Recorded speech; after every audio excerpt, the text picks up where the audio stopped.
Hello. तो नमस्कार मेरे प्यारे बच्चों।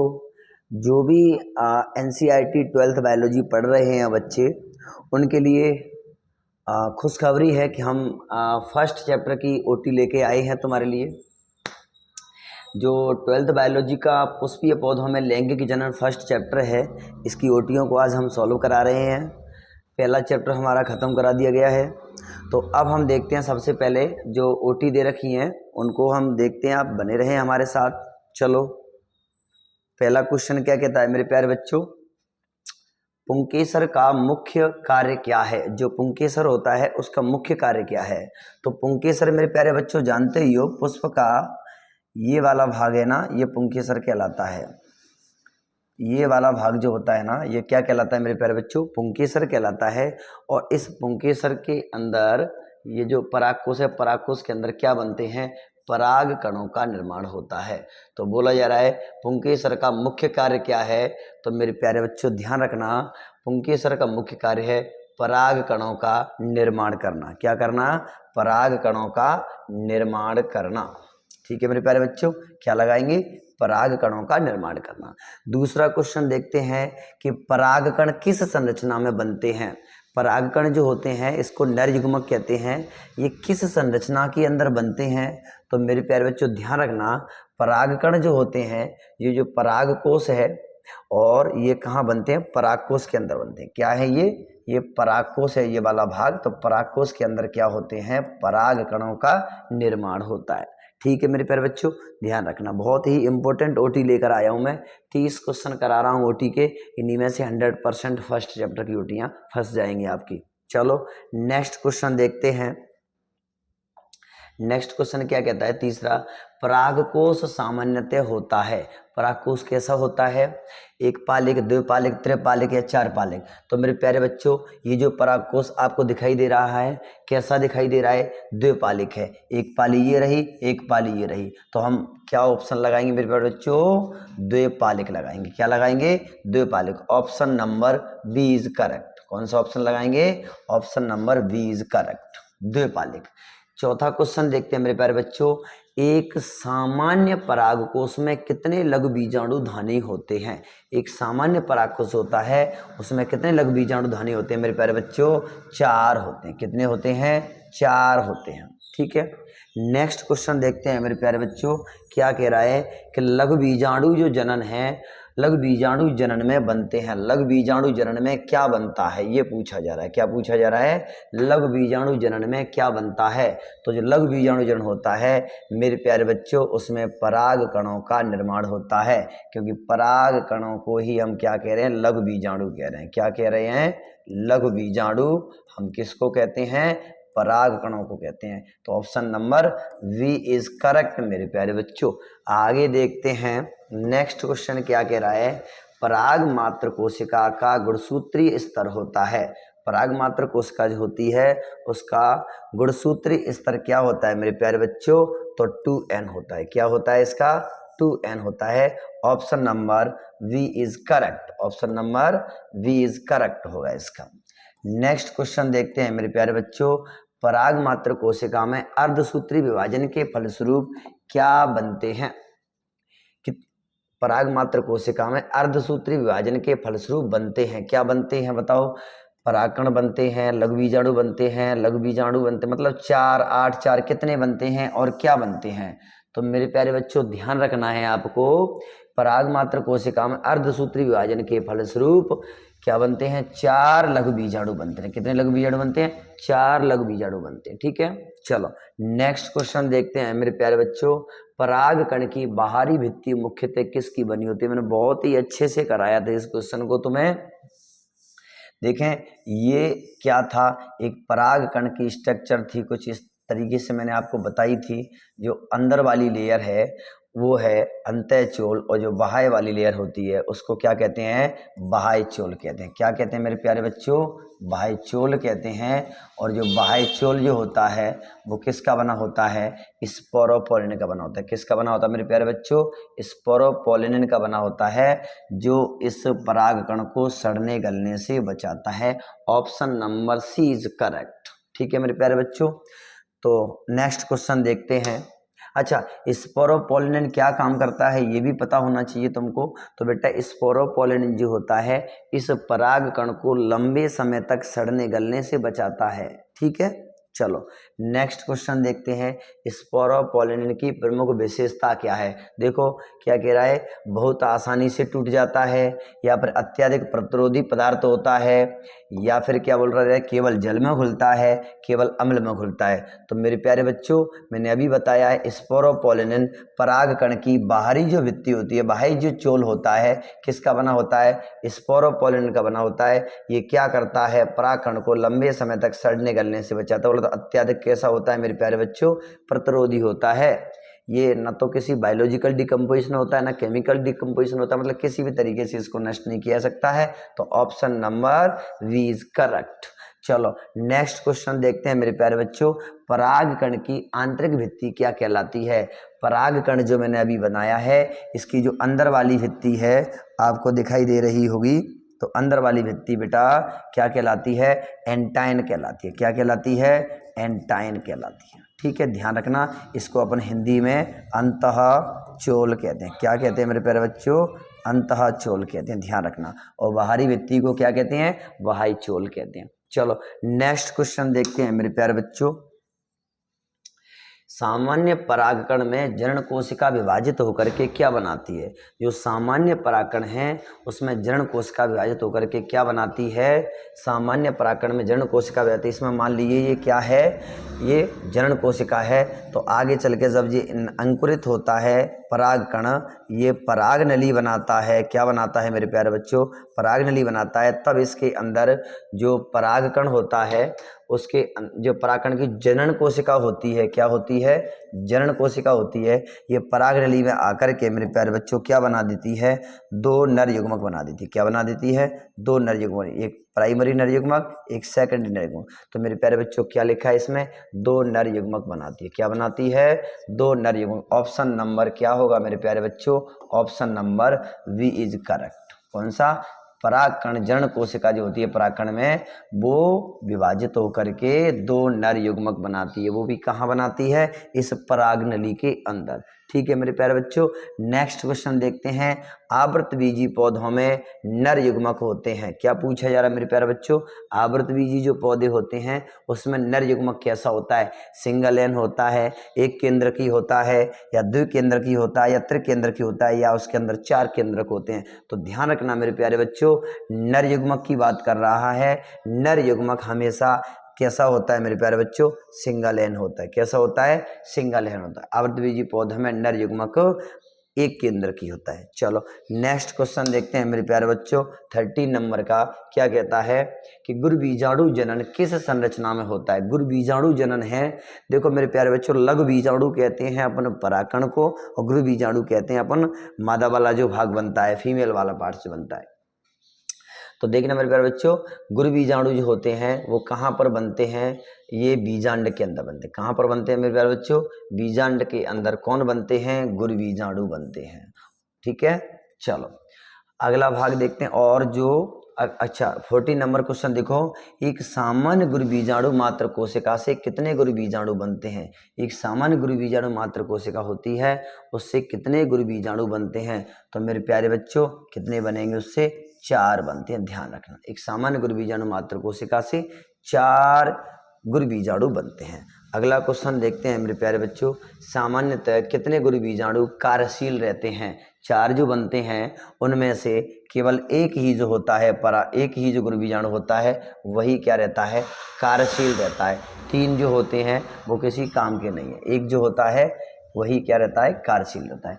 अगला क्वेश्चन क्या कह रहा है मेरे प्यारे बच्चों? सामान्य भ्रूणपोष होता है। सामान्य तो जो भ्रूणपोष होता है वो कैसा होता है बताओ?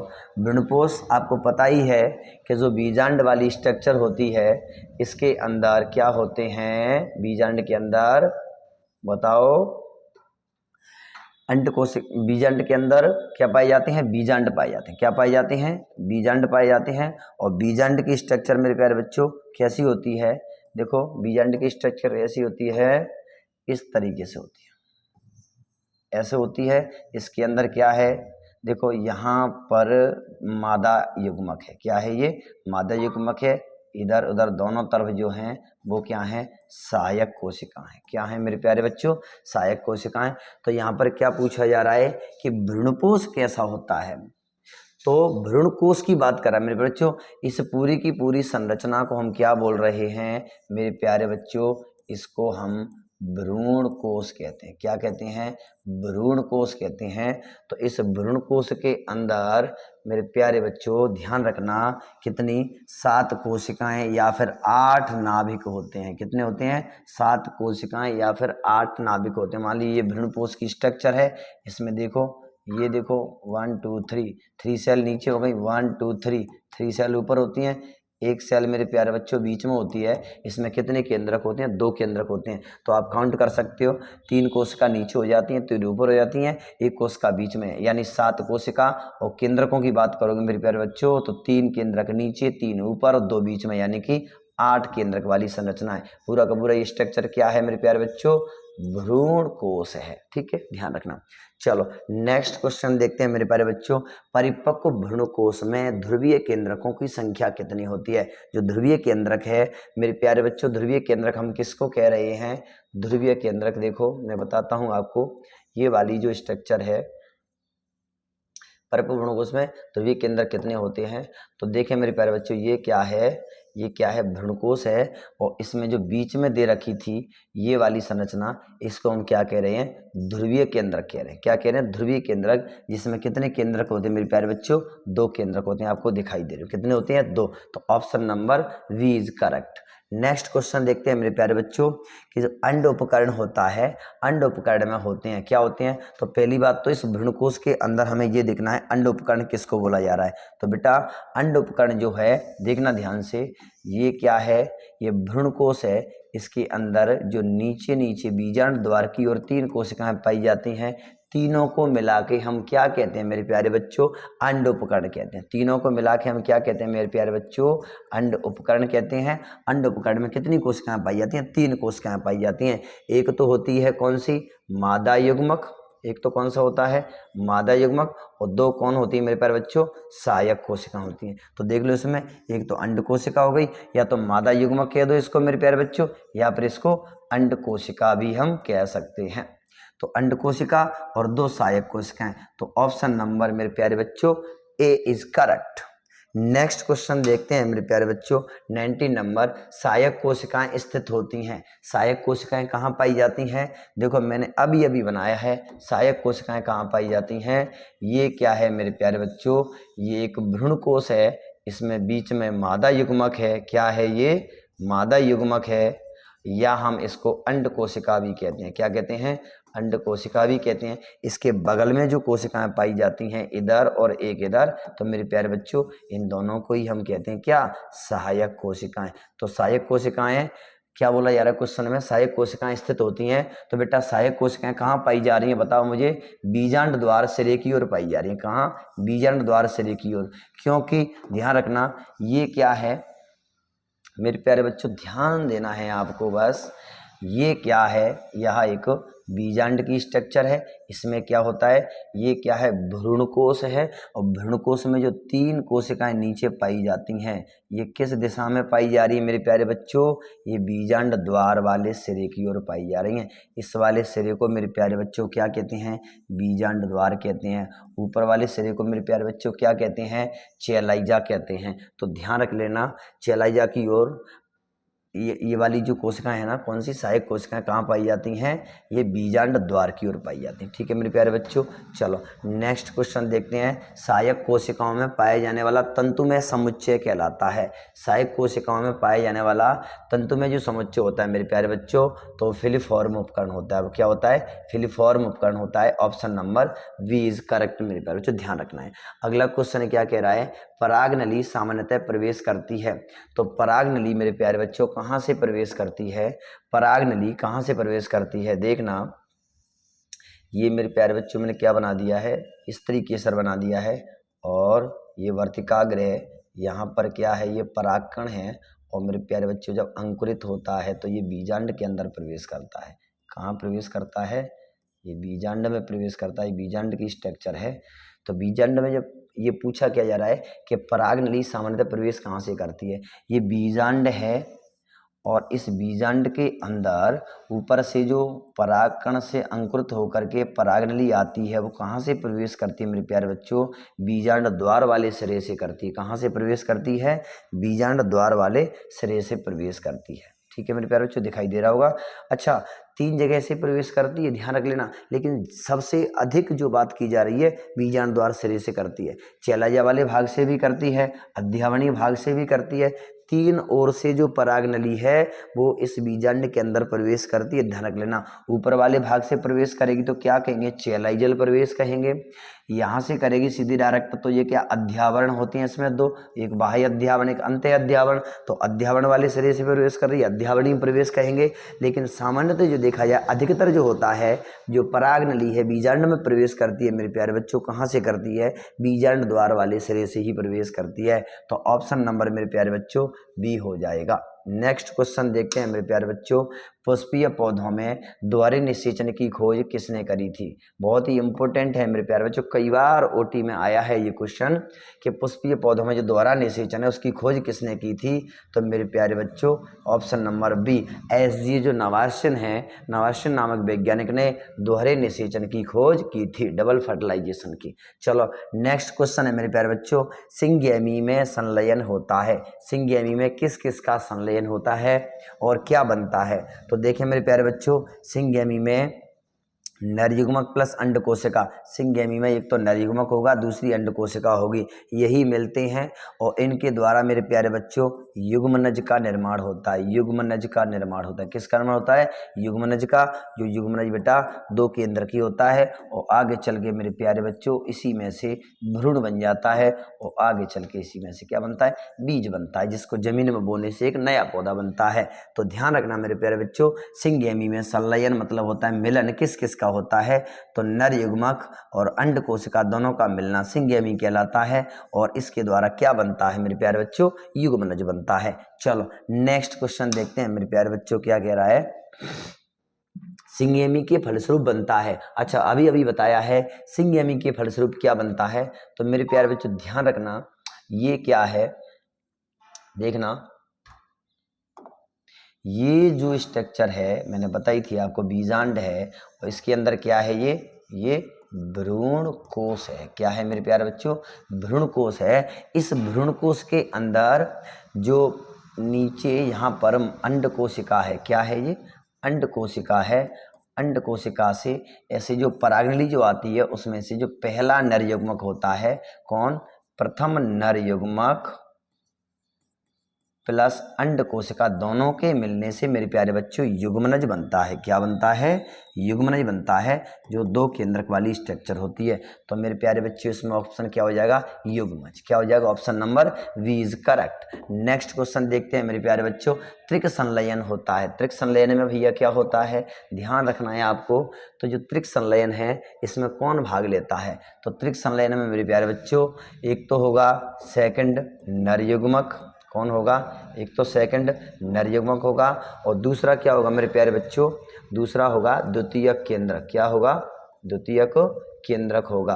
तो दोनों के मिलने से मेरे प्यारे बच्चों क्या बन जाएगा, एक भ्रूणपोष बन जाएगा। कैसा बन जाएगा, भ्रूणपोष बन जाएगा। क्या बनेगा, भ्रूणपोष। नर युग्मक कैसा है मेरे प्यारे बच्चों, 1 केंद्रक वाला है। द्वितीय केंद्रक कैसा है मेरे प्यारे बच्चों, 2 केंद्रक वाला है। 1 केंद्रक और 2 केंद्रक वाली संरचना जब मिलेंगी तो 3 केंद्रक वाली संरचना बनती है मेरे प्यारे बच्चों। इसको हम क्या कहते हैं, भ्रूण, क्या बोलेंगे प्यारे बच्चों, भ्रूण पोष बोलेंगे। क्या बोलेंगे, भ्रूण पोष। जो भ्रूण को क्या देता है, पोषण देता रहता है। ठीक है मेरे प्यारे बच्चों, तो ध्यान रखना त्रिक संलयन का मतलब है 3 केंद्रकों का मिलना। और 3 केंद्रक कैसे मिलते हैं आपको खूब पता है। ये क्या है, ये भ्रूण कोष है। क्या है, ये भ्रूण कोष है। इसमें 2 केंद्रक होते हैं, मतलब भ्रूण कोष है। भ्रूण कोष के अंदर क्या होता है देखना, ये जो है भ्रूण कोष है, इसके अंदर जो बीच में कोशिका पाई जाती है इसको क्या कहते हैं, द्वितीय केंद्र कहते हैं। 2 केंद्रक वाली ध्रुवीय कोशिका भी कहते हैं। इसमें जो परागनली के द्वारा दूसरा वाला नर युग्मक जो आता है, दूसरा वाला नर युग्म आता है वो मिलता है इससे, तो क्या बनाता है मेरे प्यारे बच्चों, त्रिक संलयन के द्वारा भ्रूणपोष का निर्माण होता है। तो कर दोगे आप, ध्यान रखना त्रिक संलयन में भाग लेते हैं कौन लेते हैं मेरे प्यारे बच्चों, सेकंड नर युग्मक प्लस एक अंड कोशिका। तो option number B is correct मेरे बच्चों। 26 नंबर क्वेश्चन देखते हैं। तो 26 नंबर क्वेश्चन क्या कह रहा है मेरे प्यारे बच्चों, प्राथमिक भ्रूणपोष केंद्रक का गुणसूत्री स्तर क्या होता है। जो प्राथमिक भ्रूणपोष केंद्रक होता है उसका गुणसूत्री स्तर क्या होता है। प्राथमिक भ्रूणपोष केंद्रक के अंदर गुणसूत्री स्तर क्या होता है मेरे प्यारे बच्चों, तो देखना ध्यान से, ये वाला है प्राथमिक भ्रूणपोष क्या है, ये जो स्ट्रक्चर थी इसमें जो बीच वाली है द्वितीयक केंद्रक प्लस यहाँ से पराग नली से एक नर युग्मक आया था द्वितीयक, ये जब इनसे मिलता है तो 3 केंद्रक वाली एक संरचना बनती है, इसको हम क्या कहते हैं, भ्रूणपोष कहते हैं मेरे प्यारे बच्चों। तो भ्रूणपोष कितने केंद्रक वाली संरचना है, 3 केंद्रक वाली है। तो ऑप्शन नंबर मेरे प्यारे बच्चों 3N होगा, ध्यान रख लेना। 3N मतलब होता है बच्चों न्यूक्लियस। चलो नेक्स्ट क्वेश्चन देखते हैं मेरे प्यारे बच्चों, युग्मज का गुणसूत्री स्तर क्या होता है। कौन सा कह रहा है 27 नंबर क्वेश्चन कि युग्मज जो होता है उसका गुणसूत्री स्तर क्या होता है। युग्मज मेरे प्यारे बच्चों का एक कैसे बनता है, मैं अभी बता चुका था आपको, तो देखना दोबारा से फिर बता देता हूँ। युग्मज का गुणसूत्री सिद्धांत क्या हो, गुणसूत्री स्तर क्या होता है।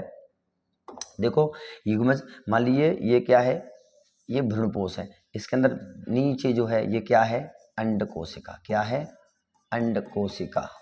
मेरे प्यारे बच्चों इसमें कितने केंद्रक हैं, एक ही केंद्रक है, और पराग नली के द्वारा बच्चों एक प्रथम नर युग्मक आता है, इससे मिलेगा, उसके अंदर भी एक केंद्रक होता है, और दोनों केंद्रक मिलेंगे मेरे प्यारे बच्चों, तो क्या बनेगा, युग्मनज बनेगा, जो कितने केंद्रक वाला होगा मेरे प्यारे बच्चों, 2 केंद्रक वाला होगा। तो इसमें ऑप्शन नंबर क्या लगा देंगे मेरे प्यारे बच्चों, बी नंबर सही है, तो 2N होगा इसका। चलो नेक्स्ट क्वेश्चन देखते हैं मेरे प्यारे बच्चों, भ्रूणपोष का मुख्य कार्य क्या होता है। जो भ्रूणपोष बनता है ना मेरे प्यारे बच्चों, इस वाली संरचना से द्वितीय केंद्रक से, या ध्रुवीय कोशिका कह सकते हैं, ध्रुवीय द्वितीय केंद्रक प्लस सेकंड नर युग्म, दोनों के मिलने से जो 3N स्ट्रक्चर बनती है ना, 3 केंद्रक वाली, जिसको हम क्या कहते हैं, भ्रूणपोष कहते हैं। तो भ्रूणपोष का मुख्य कार्य क्या होता है मेरे प्यारे बच्चों, भ्रूण को पोषण देना। भ्रूणपोष का मतलब क्या होता है कि भ्रूण को पोषण देगा, ठीक है मेरे प्यारे बच्चों। नेक्स्ट क्वेश्चन देखते हैं 29 नंबर, निषेचन के बाद बीजांड विकसित होकर क्या बनाता है। तो ध्यान रखना है मेरे प्यारे बच्चों, निषेचन के बाद में जो बीजांड होता है, ध्यान रखना है, निषेचन के बाद जो बीजांड होता है, देखना मेरे प्यारे बच्चों, निषेचन के बाद मान लीजिए ये क्या है, बीजांड है, इसको 1 मिनट देखना ध्यान से, ये मेरे प्यारे बच्चों मादा युग्म मतलब मादा वाला भाग है, स्त्री केसर है। क्या है ये, स्त्री केसर है। अब इस स्त्री केसर के अंदर क्या लगे हुए हैं मेरे प्यारे बच्चों, ये बीजांड लगे हुए हैं। क्या लगे हुए हैं, बीजांड लगे हुए हैं। अच्छा इसका बेटा ध्यान रखना है, इसको 3 भागों में बांटा गया है। इसको क्या कहते हैं मेरे प्यारे बच्चों, वर्तिकाग्र कहते हैं। इसको क्या कहते हैं, वर्तिका कहते हैं। क्या कहते हैं मेरे प्यारे बच्चों, वर्तिका कहते हैं। और इस पूरी जो गोल गोल स्ट्रक्चर दिखाई दे रही है मेरे प्यारे बच्चों, इसको हम क्या कहते हैं, अंडाशय कहते हैं। क्या कहते हैं, अंडाशय कहते हैं, जिसके अंदर मेरे प्यारे बच्चों क्या लगे हुए हैं, ये बीजांड लगे हुए हैं। क्या लगे हुए हैं, ये बीजांड लगे हुए हैं। तो क्वेश्चन कई बार आया है मेरे प्यारे बच्चों कि क्या पूछ रहा है, निषेचन के बाद जो बीजांड है, ये जो स्ट्रक्चर दिखाई दे रही है, ये क्या बनाती हैं। तो बीजांड से बेटा क्या बनता है, बीज बनता है। क्या बनता है, बीजांड से बीज बनता है। और मेरे प्यारे बच्चों जिस तरीके से का नीचे का भाग है, निषेचन के बाद अंडाशय क्या बनाता है। क्वेश्चन देखा 30 नंबर का क्वेश्चन पूछ रहे बेटा कि जो अंडाशय होता है ये क्या बनाता है। तो अंडाशय मेरे प्यारे बच्चों क्या बनाता है, फल का निर्माण करता है। क्या करता है, फल का निर्माण करता है। Option number C is correct. तो मेरे प्यारे बच्चों जिसको भी ओटी पढ़नी है और बायोलॉजी को कंप्लीट तरीके से आसान भाषा में समझना है, तो मेरा यूट्यूब चैनल है, उस पर आप लाइक शेयर कमेंट सब्सक्राइब करें और मजे लें। बायोलॉजी पढ़ने का बहुत ही आसान भाषा में पढ़ाते हैं अपन, ठीक है। थैंक यू, धन्यवाद।